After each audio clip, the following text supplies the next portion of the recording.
Hello again guys, welcome back to another Big Al Devlin video and another paganism discussion. Today we're going to be talking about the concept of wisdom as a whole. What ultimately the end point of gaining wisdom is, the journey that we go on to get there, and how is wisdom created. Now, I've said before in previous videos, if you haven't seen them already, that the runes themselves are of the Elder Fuvak are a spiritual guidance system, if you wish. They guide us along our life path from birth to death, and then of course life after death. They guide us in our learning on how to develop our spiritual knowledge and how to raise our level of consciousness to a level in which we can understand a grander scope of things. And so we see really in the end point of the runes, the rune of Afiora. Some people say it's the rune of Dagas. It doesn't really matter. The end point is one of these, and really Dagas is the end point regardless anyway. Afiora is just the state that is created upon Ragnarok. In essence, it is the release of Fiora, is the release of the product of Dagas upon your destruction. However, what is Dagas, or what is Fiora? Essentially, it is the ultimate endpoint in which all pagans strive to get to, or should at least strive to get to, and that is the point of ultimate and absolute wisdom. Now, what is wisdom? Wisdom is created through a combination of knowledge and understanding. Knowledge and understanding of what we experience throughout our lives. What we experience in the physical world through the senses of our body, and how that stimulates our response to those events within our consciousness, but also what our consciousness experiences in the spirit realm when we undergo things like trance work, and of course upon its release on death. See, learning and understanding, developing our knowledge is something that just doesn't stop at death. It continues into the afterlife, and I think that's what a lot of people never really take into account. Yes, you have a life to do a lot with, and really you need to experience the things that your spirit cannot experience without a body. That is the physical parts of living. Yes, you must develop your spiritual side. Also, you must prepare your consciousness to be able to experience the spiritual world in as much as possible once it's released. But at the same time, you have a body for a reason. It is part of your sense of self. It is part of your soul. And without using your body to experience the world around us, your experience will never be fully complete. You will never have attained all of the wisdom that you could have. And so, as I said, wisdom is simply a knowledge and understanding of everything that you have ever experienced, thought, or tried to think of. Where knowledge is the acknowledgement, ultimately, of what happened, when it happened, how it happened, in essence. In the literal sense of how it happened. You know, we started at point A, moved on to point B, so on and so forth. The descriptive element of the events that have occurred within your life. Understanding is really the difference between seeing and perceiving. Seeing something is one thing, but perceiving it is truly seeing it for its true self. And that is what understanding is to knowledge. Understanding cannot exist without knowledge. You need knowledge to be able to understand something, right? So knowledge is it's just as valuable as understanding, but understanding takes that knowledge to a much deeper level. You look at what's happened and you ask yourself, why did it happen? How did it happen on a much grander scale of things? What led up to this? And ultimately, what are the consequences of what that event caused? What are the consequences of that event. With understanding and knowledge combined, thus, you get this thing that we call wisdom. And wisdom is the process of being able to apply experiences that you have had in the past, that understanding and knowledge of what happened, to be able to predict and react accordingly to things that may happen in the present or the future. To be able to say, well, if I do this based on previous experiences, this is going to happen.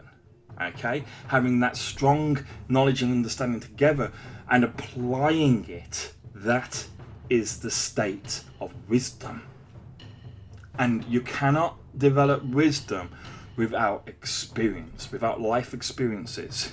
Now, the knowledge may come from actually experiencing some kind of direct level, but knowledge can be attained through the indirect also, reading books, doing academic studies. And someone in the past once told me something that really stuck with me, something I truly value and hold dear to my heart. Wise words indeed, and it was, you think yourself clever from learning from your own mistakes. You're truly clever when you learn from other people's mistakes. Now, you take that principle and you apply it to successes also. If someone has a success in whatever academic or physical field or whatever it might be, you can learn from their experiences, and so thus have a much wider range of experiences, thus a much wider range of knowledge than you would be able to have on a personal level. Learn from other people. We have a tongue for a reason. Speech is seen as almost divine within paganism, especially Norse paganism. We look at Odin. Odin valued speech. He valued poetry. He valued the ability to talk to others, to sway them with his words, but also to learn from them. We must learn from Odin. We must learn from one another and share that knowledge amongst ourselves. For then we can truly learn everything that we possibly can. We can develop as much knowledge as we possibly can, and thus indirectly develop our own wisdom. Now, why is it so important to develop wisdom? Well, as wisdom grows within us, in essence, our higher state of consciousness also develops and grows with it. Not necessarily, but tends to be hand in hand. As we get wiser, our consciousness tends to rise with it. We certainly can understand how to raise our consciousness, at least anyway. We can see different pathways to go down and how to experience life in a much fuller, much deeper way. Now, the reason why wisdom now is really truly important, why it must be developed to the greatest possible degree to reach what is absolute wisdom, the dagas, the afura, is because as we go throughout life, we simply cannot experience everything that we possibly could. Why? Because there's an infinite range of possibilities. There's an infinite number of choices we could make every second of our day, yet we only make one. Now, that one choice is kind of directed and guided by fate, yes, but individual actions, small little actions, they're not really guided by fate. It's just the general flow and direction of your life. You have certain set events in your life dictated to you by your fate, ultimately your destiny. On a grand cosmological scale, it's not destiny, it's just fate. You're not important enough to have a destiny attached to you, most likely. But to you, it might as well be. And that fate is the day you're born and the day you die. As long as you get from here to here, life doesn't really, or fate doesn't really care what you do in between, as long as you're always flowing towards that single end point and you fulfill your fate. Obviously, fate continues to influence you within the spiritual realm also upon death. But at least within this life, they're the two set events that we are aware of. So really, because we are mortal, yes, we only are able to experience a very limited set of the experiences that we could have experienced be fate existed or not. It doesn't matter. We can only experience so much of the things that we are capable of experiencing through life. And so wisdom is important, and developing a wisdom to the absolute point of wisdom is important, because it's only by having ultimate wisdom that we can truly experience an infinite range of possibilities. How does this happen, you say? Well, wisdom, as I said, is the ability to apply your knowledge and understanding to potential future or present events. To say, well, I've experienced this before in the past, this is what I expect if I do it again in the future. Even if it's under slightly different circumstances, they are not 100% similar in their nature, we can predict roughly what's going to happen, yes? Well, wisdom can be applied retrospectively as well. Most people don't use wisdom retrospectively to look at their past, but really we should. We should look into our past, look at what we did in the past and say, wow, now that I've got 10 years experience since that point in my life, what happens if I go back in my head and say, well, if I did this, what would have happened? Not just what could I have done better. It's not about better or worse. Life doesn't really matter. It doesn't really give that value to your life events. You may perceive it as better or worse because of the effect it has on your life. But overall, it's just an experience. It's a fulfillment of a possibility. The conversion of a possibility into an actuation. And that is a fulfillment of fate. So whether your experience be good or bad, it's not about trying to shape it into a better experience. It's just simply saying, what if I did this instead? What would my experience would have been? And it's not speculation. It's almost knowing, right, what would happen. Having that knowledge imprinted into your mind, even though you never experienced it. This is why wisdom is important, because wisdom allows you to develop knowledge of events you have never experienced before, and to be able to apply that to your past, present and future. And you can only truly do this, as I say, once your wisdom reaches a certain level. To do that is very, very hard. As I say, we're not speculating, we're knowing. There is a difference. And as our wisdom grows, as we're able to apply this wisdom that we attain throughout life for everything around us, then all of a sudden we can become able to predict, interpret, if you wish, fate fully and completely. Because the ultimate wisdom understands, as I say, there is no good nor bad. It's simply a path that you must walk upon. And if your wisdom is absolute and true, you can see the most straight path possible to whatever your fate may be. And you can walk down that path as straight as you want. But if you go this way, you know how fate will shape you back towards your end point once again. It's a full understanding and comprehension of the flow of time, the flow of events, the flow and or the impact that fate has upon that flow. And so having absolute wisdom, as I say, is the ability to apply that wisdom not only throughout the different time periods, past, present and future, but to do it in an infinite amount of ways. To say that for every action you perform, there is a potential infinite number of reactions. And following that, you will react to those reactions in an infinite number of possibilities also. And so by having absolute wisdom, you're able to comprehend literally an infinite set of possibilities and thus gain an infinite amount of knowledge. However, of course, that's still not absolute wisdom. It's there, it's getting there. But as we progress through the Elder Fuvok cycle, okay, part of the learning experience is coming to the realization, the true realization, that self and other are not divided. There are no boundaries. Life is life.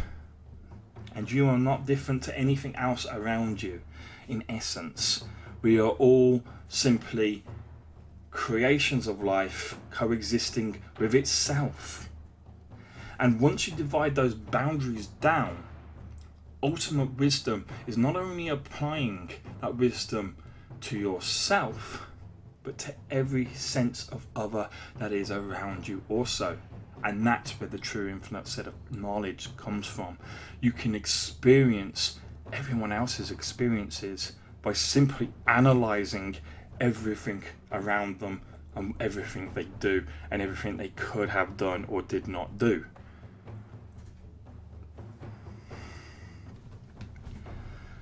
Now, when you reach that point, your consciousness will have been raised to such a high level that you have developed something that is described as oneness. You can call it whatever you want, and the word, the name doesn't really matter. It's what I know it as, and it's what I heard of it as, so that's the term that I stick with. It's the term that I understand, but you can name it whatever you want, whatever you relate to the most. But this sense of oneness, that is the end point of a Fiora and a Dagas. It is the consequence of absolute wisdom. And once you have this oneness, truly you're no longer dictated to by fate. You understand fate. You who have the quality of Laguz within yourself anyway. So you've learned to flow with fate, to kind of go with it anyway. But now you understand why you flow with it. And you can start to see how all the runes of your spiritual life, your spiritual progression, now lock into place to give you oneness. When you reach a certain state where you can begin to comprehend oneness, it really fuels you to go ever forwards, to strive for it. It almost seems like a Herculean task, impossible. Perhaps that's true, but it's something we should all strive for regardless. Paganism is one of those belief systems that simply embraces knowledge, the pursuit of knowledge. Most of the religions or beliefs or whatever, they don't like people learning. They like blind faith, yes? Paganism isn't that. Paganism encourages you to experience and to learn, because knowledge is the first step towards wisdom.